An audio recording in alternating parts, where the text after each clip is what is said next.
In the last video, I introduced you to my crash damaged 2011 Audi TTS Black Edition. Before I even worked on it, I gave it a good clean because this has been sat in an auction yard for God knows how long. We then carried out a visual inspection of the crash damage to see exactly what has been broken. Oh, what's going on here? The crash bar has got a dent in there, bracket's broken, that's beyond repair. You see the angle the radiator goes there. Well, in today's video, we'll be physically taking the car apart to see exactly what damage has been done. Have I bought myself a lemon? Are the frame rails going to be bent? Watch and see. So now let's get the car in the garage and let's get it jacked up. Well, we've definitely got a coolant leak. This is all the water that's caught in the under trays coming out onto the garage floor.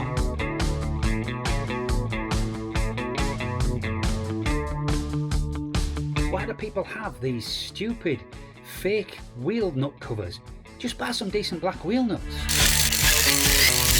And yes, the locking wheel nut was in the car, thank God. So look at this, a Goodyear Eagle F1 with a date of June 22 and a decent amount of tread on it. So I've got at least one good tyre on this car. Okay, big no-no on this side is it's a Continental, so totally mismatched tyre across the two sides. Still got a decent amount of tread on, but what I'm going to do, I'm going to check the rear tyres, see if I've got another Goodyear F1 Eagle at the back, because it might be that somebody swapped the tyres around and have made them mismatched on the front. Check both the rears and they're Avanti. So I've got three different types of tyre on this car, so I might have to do something about those fronts. So next is we need to get this wheel arch liner off, and this is hauled on by three different types of fixing. What a pain.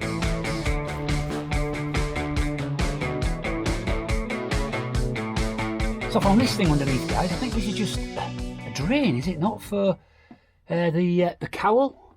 So the cowl that goes under your windscreen wipers, this is just a drain point for that. But that was, well, it was blocked. I give it a squeeze, got some mud out of it, and basically got all this out of there. It's just stopping dripping now. It was pouring out. And next is to remove the front bumper. So first you just take these two little covers off each side, and then remove the 4 bolts above the grille.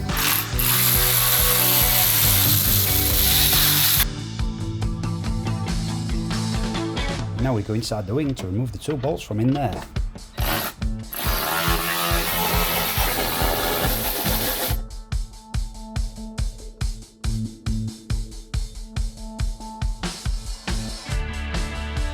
They're all disconnected, so just the fog lights and it's got the headlamp washers on, so that's just the washer fluid draining out into there now. While that's doing that, let's get the headlights off, because we know one of them's damaged, but we need to check both of them.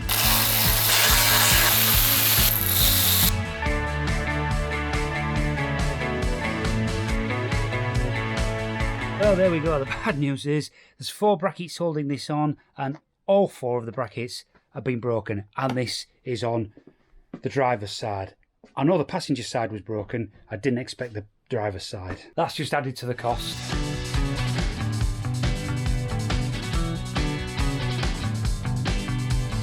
And this is the passenger one, and look, it's all smashed here.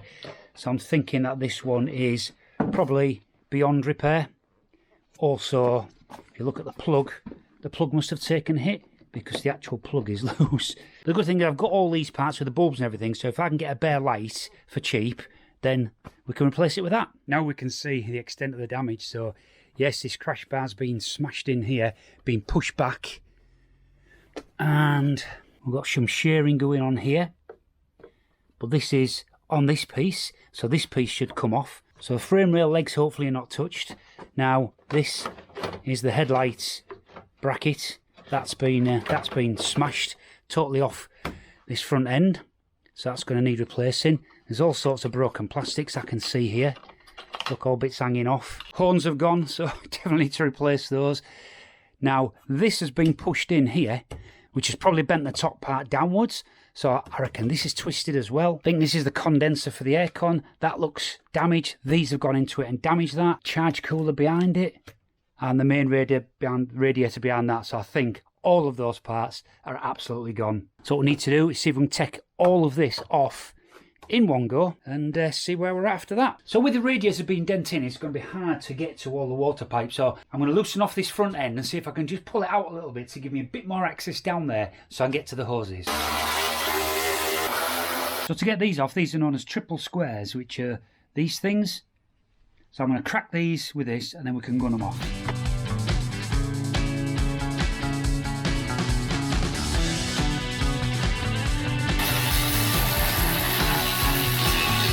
Don't forget to remove the wiring to the horns and get it out the way of the front crash bar.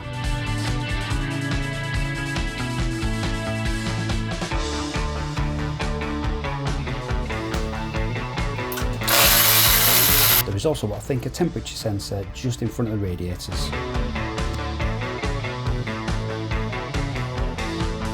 And then remove the 5 bolts holding the radiator pack to the lower subframe. Just one more thing to be disconnected, and that's the bonnet catch release cable, and that should hopefully free this up. So that's all that bit off, and yeah, so it didn't seem that much damage there, but look at the state of the radiator. That's the horns. The horns have done that. So as them horns have been rammed back, they've smashed into that condenser there. So that condenser is absolutely useless. I'm not sure the charge cooler might be alright, because the charge cooler looks square. But this radiator here, well, as you can see, that's been bent and it's damaged at the back. So I've got no trust in that radiator there. So let's get these 3 radiators off and we'll have a look closer at them. So I released the aircon lines, but don't worry, all the refrigerant has already gone.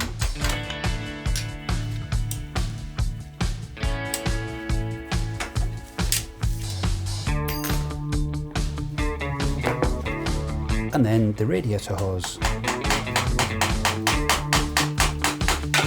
Oh no, I didn't expect any coolant to be left in the system.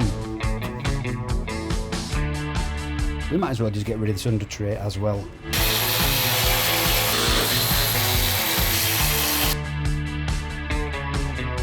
Next is the charge cooler lower connector. And then the wiring for the radiator fans.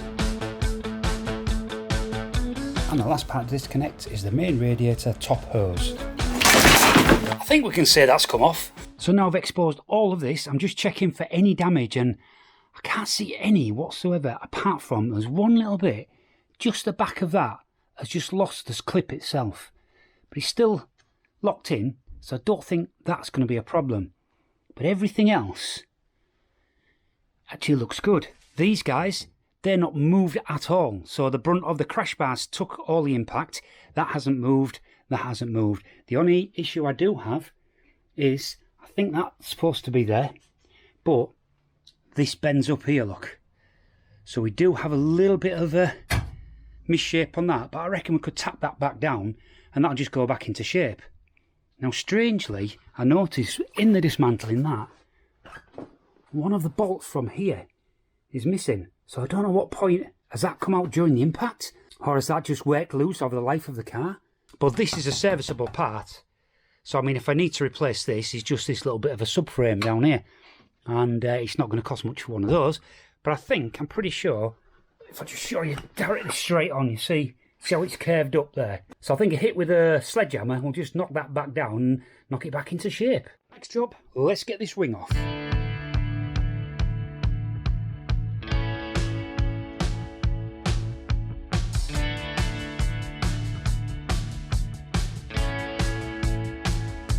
So this wing removal is going to be great fun because the wing has 2 bolts under there, and to get this off I've got to take the inner trim off, undo all the bolts and then pull this off, and that is going to be a pain because my doors don't open fully like that in this garage.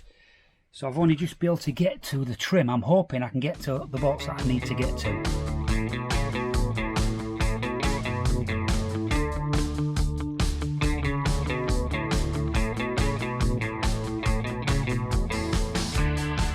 Well, that's not easy to get off because it's stuck down with all this sticky stuff on it. Arrgh.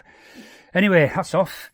Now it reveals all of these here, which will allow us to loosen it all the way up there. Hopefully we can then pull it back enough just to get the wing off. Right, that was a pain in the backside. So this does clip into a bracket here, and I pulled it, but they do crack, don't they? But I think there's enough holding this on anyway, so when we get it back together, it should be fine. You also have to remove quite a few fixings down here, which are these horrible pushing fixings. Pain in the backside to get out, but managed to get them, so I've got enough slack on that now. So we can now get to the 2 bolts that are in there. So it now looks like to get to the 2 bolts that are in there, we're going to have to remove the washer bottle. Oh, what a pain. So that now reveals this, which I can only think of is sound deadening. Yes, there's the 2 bolts. Right, 3 more on the top. And then remove this bumper bracket to get to the last 2 bolts holding this wing on. So the question now is, did I get all the bolts? Here we go.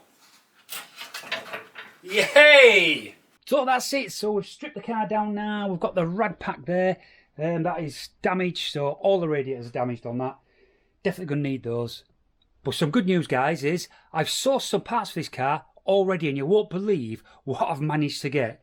But unfortunately, we've run out of time in this video, so I'm going to reveal that in the next video. And the best way for you to catch that next video is to subscribe to this channel and give this one a thumbs up, and drop any comments below on what mods you would like to see me do to this car. Till the next time, stay safe.